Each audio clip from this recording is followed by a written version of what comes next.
सुये तालुका करवीर येथील पदवीधर अध्यक्ष माणिक पाटील सुयेकर यांनी शेतकऱ्यांच्या विविध मागण्या मान्य होण्यासाठी आपल्या सुये राहत्या गावी अन्नत्याग उपोषण 21/6/2026 पासून सुरू केले आहे। त्यांना अनेक संघटनेच्या वतीने पाठिंबा दर्शवण्यात आला। उसाला FRP 4500 मिळाली पाहिजे व इतर साखर उत्पादनातील बंदी उठली पाहिजे या व इतर मागण्या मान्य होण्यासाठी अन्नत्याग उपोषणाला बसण्याचा त्यांनी निर्णय घेतला। त्यांना पाठिंबा दर्शवण्यासाठी शरद जोशी शेतकरी संघटना संस्थापक अध्यक्ष माननीय श्री ज्ञानदेव पाटील साबळेवाडी कोल्हापूर जिल्हा दूध उत्पादक संघटना जिल्हा अध्यक्ष माननीय श्री ज्योतिराम घोडके वडणगे गगनबावडा तालुका अध्यक्ष भगवान कांबळे मुटकेश्वर शेतकरी संघटना तांदुळवाडी अध्यक्ष शिवाजी जाधव स्वराज्य सेना पक्षाचे जिल्हा अध्यक्ष चंद्रशेखर म्हस्के यांच्यासह जिल्ह्यातील विविध संघटनेने त्यांना पाठिंबा दर्शवला। त्यांच्या या अन्नत्याग उपोषणाकडे जिल्ह्याचे लक्ष लागून राहिल्याचे पाहावयास मिळत आहे।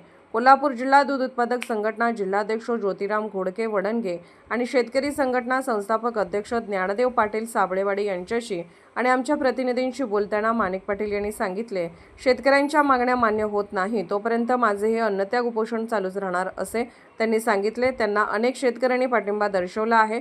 सतर्क लाईव्ह न्यूजसाठी माझगाव प्रतिनिधी अनिल जाधव, माझगाव।